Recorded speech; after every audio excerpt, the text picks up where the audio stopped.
not a game, it's a rich thing. Tabinda अपनी 7:11 की duty निपटाकर अस्पताल से निकली तो नए दिन का सूरज तुलू होने में खासी देर हो चुकी थी और 8/11 की तारीख इसके साथ थी।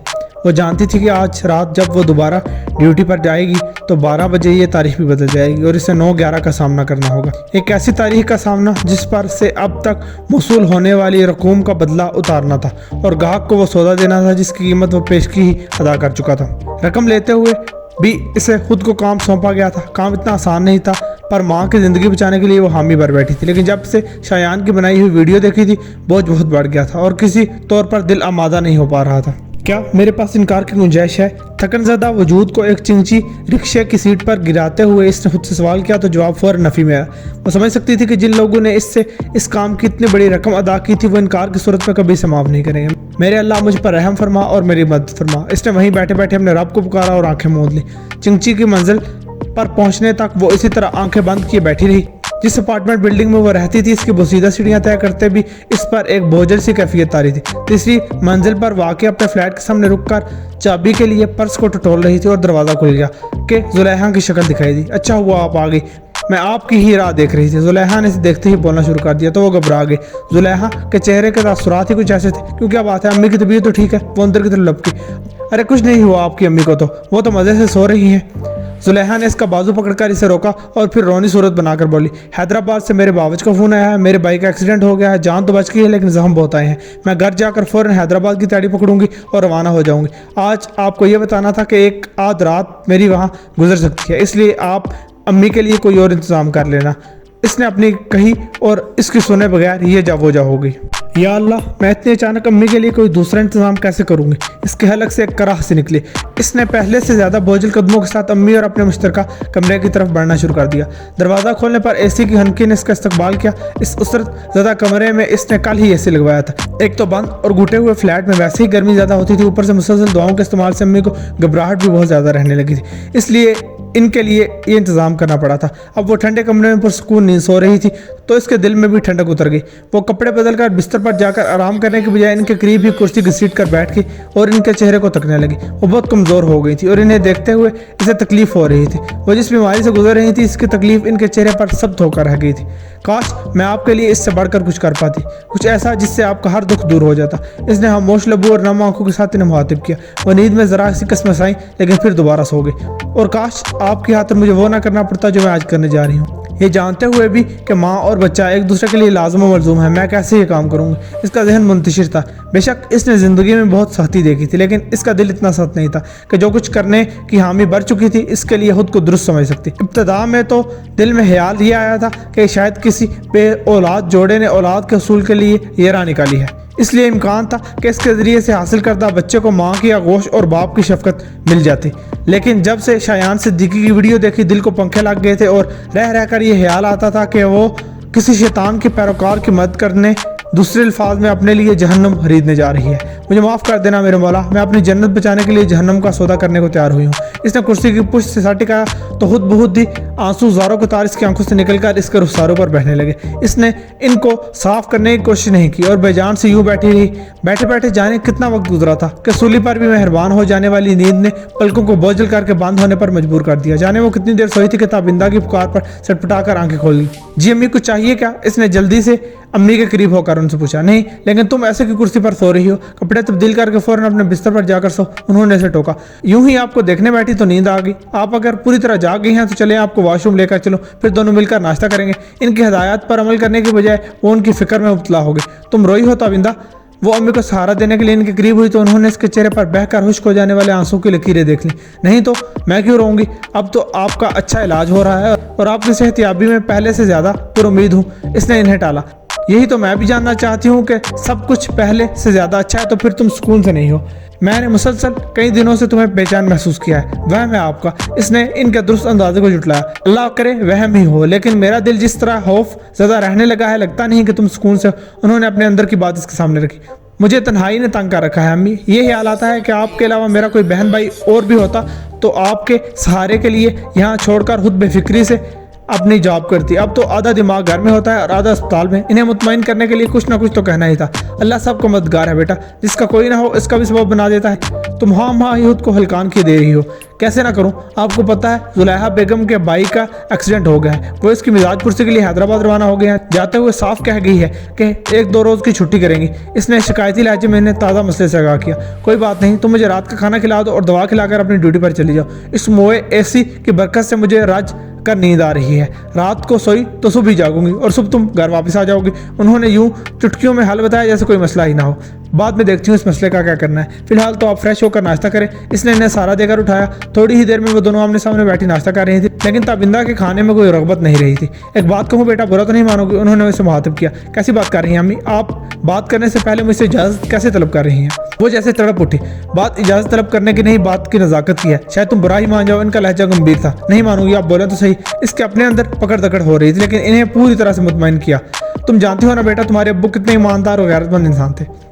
हमने तंगी तुर्शी देखी, लेकिन कभी एक निवाला बेईमानी या मांगेगा नहीं कहा। तुम भी मुझे आधा पेट खिलाना, लेकिन बेईमानी और बेगैरती का लुकमा मुंह में ना रखना। पहले प्राइवेट अस्पताल में इलाज और फिर यूं अचानक एसी लगवा लेने से वो ठटक गई थी, इसलिए आज ऐसे गुफ्तगू कर रही थी।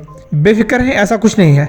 मैंने एक NGO से आपके इलाज के लिए मदद ली है और ये मदद कर्ज की शक्ल में है। हर महीने थोड़े थोड़े करके अपनी तरह से कर्ज अदा करती रहूंगी। हो सकता है कर्ज की अदायगी में 10-20 साल लग जाए, लेकिन अदा ज़रूर कर दूंगी। वो जानती थी कि कभी ना कभी सवाल होगा, इसलिए जवाब पहले ही से तैयार कर चुकी थी। यहाँ पल की खबर नहीं, 10-20 साल किसने देखे हैं? वो ज़ेर बड़बड़ाई और एकदम ही नाश्ते से हाथ खींच लिया। क्या हुआ, आप खा क्यों नहीं रही? ताबिंदा ने कहा। बस दिल भर गया। तो मुझे दवा खिला दो और खुद सुकून से सो जाओ। उन्होंने हतमी लहजे में से हुक्म दिया तो वो इनसे मजीद असरार ना कर सकी और इनकी हिदायत पर हर्फ बहर्फ अमल कर डाला। मुझे तुम्हारा यूं हल्कान होना अच्छा नहीं लगता। खुद पर सिर्फ इतना ही बोझ डालो कि जिसे उठा सको। मुझे हर सूरत आपको बचाना है अम्मी। आपको कुछ हो गया तो मैं कैसे जीऊंगी? इसका खौफ इसकी जुबान पर आ गया। किसी इंसान में इतनी ताकत नहीं कि अल्लाह के तय करदा इन मामलात को अपने हाथ में ले सके। इंसान के जिम्मे बसात भर कोशिश करने से कुछ ज्यादा नहीं है। जिसने जिंदगी दी है वही इसका जिम्मेदार है। इसने अगर मुझे तुमसे जुदा कर दिया तो तुम्हें मेरे बगैर जीने का हुनर भी सिखा देगा। इनके लहजे में इनकी जिंदगी भर का तजर्बा बोल रहा था। ताबिंदा बगैर बहस के इनकी बातें सुनती रही। आज बहुत दिनों बाद इतने सुकून की नींद नसीब हुई थी।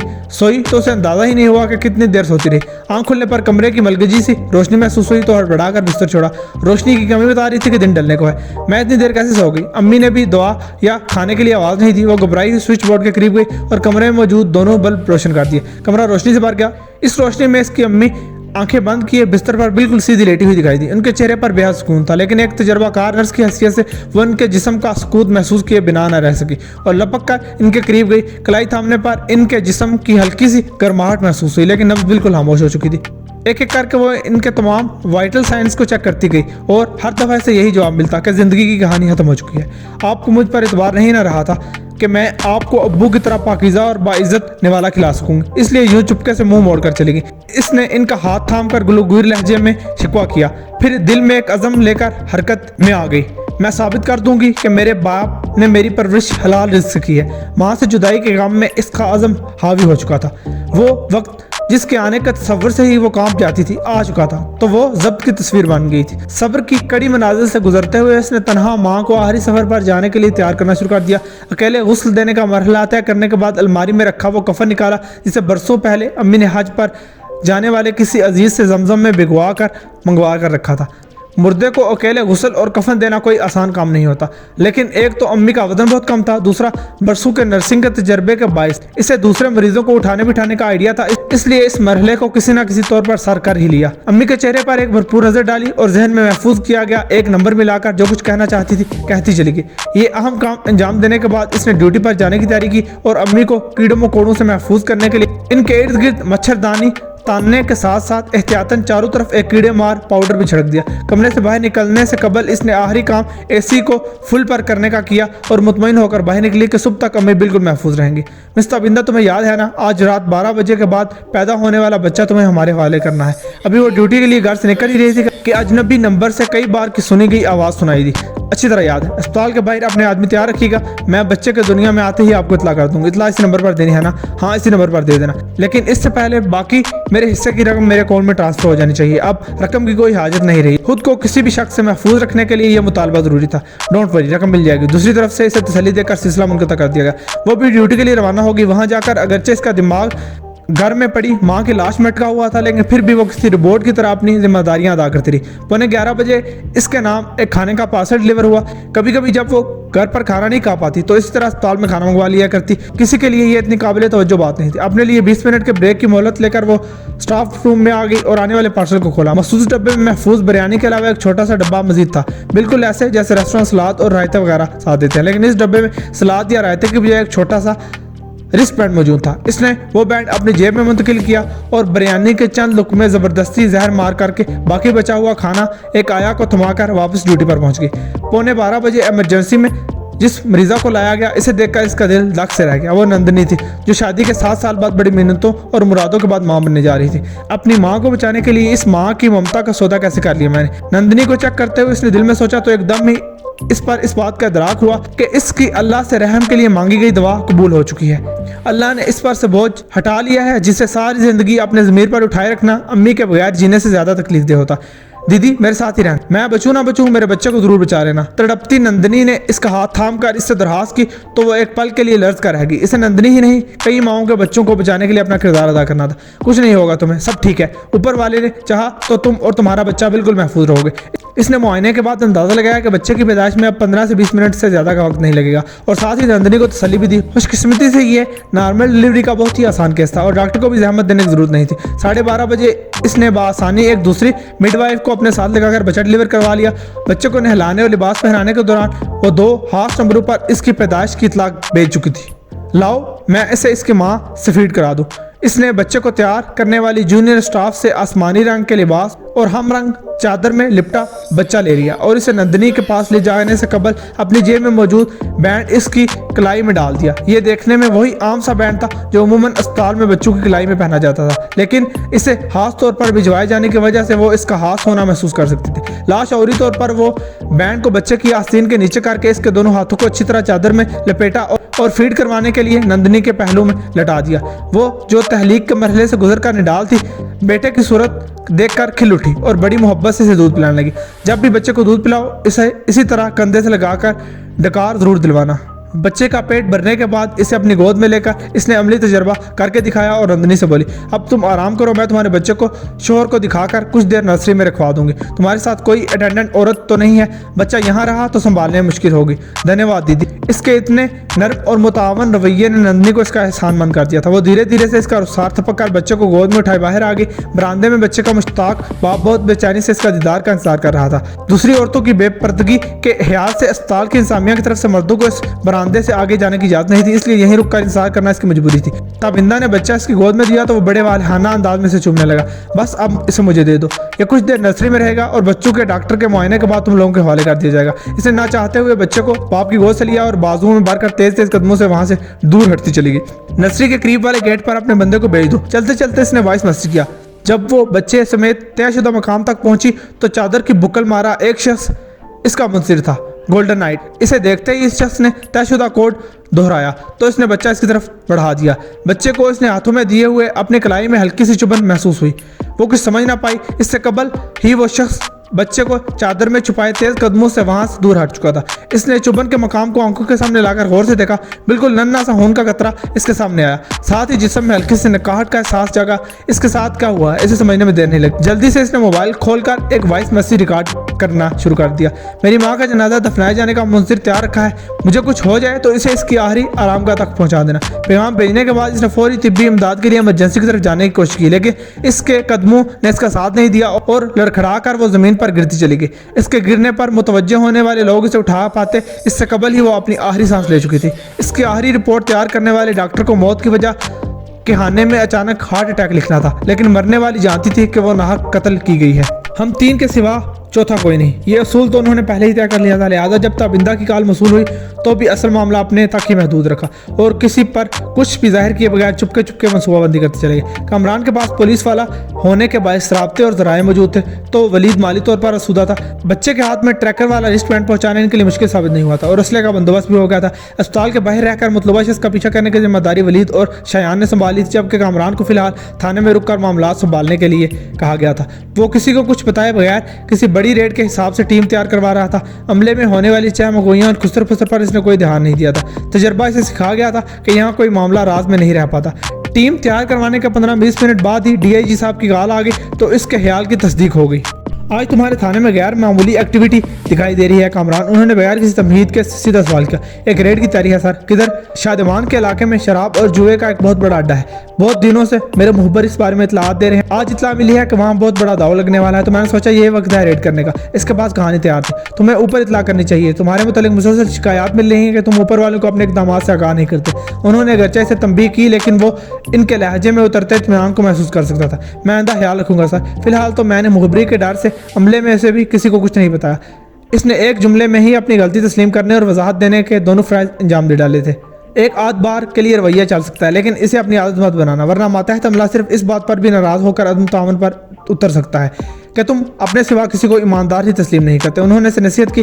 मैं ख्याल रखूंगा सर। इसे जल्द अज जल्द अपनी जान छुड़ाने के लिए फर्माबरदारी की जरूरत है। Okay, wish you best of luck. इस रेड पर कामयाबी के बाद मैं तुम्हारे लिए प्रमोशन की सिफारिश करूंगा। Thank you sir. अफसर का आजी से शुक्रिया अदा करना भी जरूरी था। तुम लड़कियों की स्मगलिंग के सिलसिले में किसी एडवर्टाइजिंग एजेंसी के ओनर के खिलाफ तहकीकात भी कर रहे थे। इसका क्या हुआ? उन्होंने फोन बंद करते करते जैसे अचानक याद आ जाने पर पूछा। फिलहाल इस केस पर मेरी ज़्यादा तवज्जो नहीं है सर। स्टाफ कम है और मसाले बहुत ज़्यादा है, इसलिए अभी इस मामले को छोड़ दिया है। वैसे भी अब तक इसके खिलाफ कोई सबूत नहीं मिला है। मैं इसे क्लियर करार देने का ही सोच रहा हूँ। ठीक फैसला किया। अपने वसाइल को समझकर ही अमल करने में अक्लमंदी है। उन्होंने इसे सराहा, फिर पूछने लगे, वो शयान सिद्दीकी के छोड़े 9/11 के शोशे का क्या हुआ? इस हवाले से कोई नई बात तो नहीं हुई? नई बात क्या होनी है सर? इस पुरानी बात ने ही बहुत दिमाग खराब कर रखा है। लोग हमसे सवालात कर रहे हैं और वालिदैन अलग पैनिक है कि इनके अगवाशुदा बेटों के साथ जाने क्या हो रहा होगा, और पुलिस आराम से बैठी है। अब पुलिस के पास कोई जादू की छड़ी तो है नहीं कि गुमाई और मुजरिमों तक पहुंच गए। इसने बेदारी का इजहार किया और बात को मजीद बढ़ाता हुआ बोला, सबको पुलिस की ही गर्दन फंदा फिट करने के लिए पतली नजर आती है। कोई ये नहीं देखता कि दूसरे इदारे हमारे साथ ताउन नहीं करते। इस मामले में मैंने जितने भी हाथ पैर मारे, कहीं से मुझे पॉजिटिव रिस्पांस नहीं मिला। ऊपर से मुजरिम इतने चालाक है कि कोई क्लू मिल जाने पर फौरन ही उसे जाया कर देते हैं। इतने टेंस ना हो। पुलिस की नौकरी इस किस्म के प्रेशर से बड़ी पड़ी है। हर एक को अपने असाब पर सवार करते रहोगे तो जहनी मरीज हो जाओगे।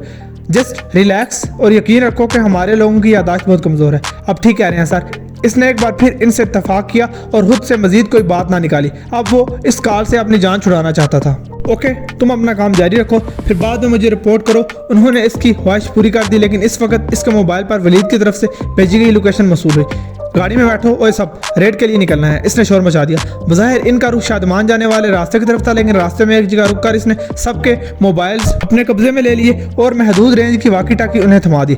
हमें वहाँ मोबाइल्स की जरूरत नहीं पड़ेगी, सिर्फ वाकी टाकी पर ही मेरी बातें सुनना और इन पर अमल करना। इसने अमले की चैन पर उन्हें जवाब देते हुए कहा, मगर आप हमारे मोबाइल्स क्यों ले रहे हैं? ये तो हम पर अदम एतमाद की खुली अलामत है। एक मातहत ने एहतजाज किया। नहीं, ये ऊपर से मिलने वाले आर्डर की तकमील है। मैं रेड पर निकलने से पहले आधा घंटा डीआईजी साहब से ब्रीफिंग लेकर आया हूँ और इनकी हिदायत पर अमल कर रहा हूँ। अगर तुम में से किसी को आर्डर मारने से इनकार है तो आने वाली सुबह अपनी वर्दी उतरवाने के लिए तैयार रहना। इसे मालूम था कि जो भी काली बेड़े हैं इन्हें डीआईजी साहब की कॉल की खूब खबर होगी, इसलिए इनकी चाल इन्हीं पर उलट दी। डीआईजी के हवाले से और इसकी धमकी के बाद किसी ने इसके सामने आवाज़ नहीं उठाई। इसने धीमी सी आवाज़ में ड्राइवर को मंजिल के बारे में आगाह किया और खुद अपनी वाली गाड़ी में आ बैठा। अब कम अज़ कम इसे मुखबरी और अपनी राह में रोडेट काए जाने की फिक्र नहीं थी।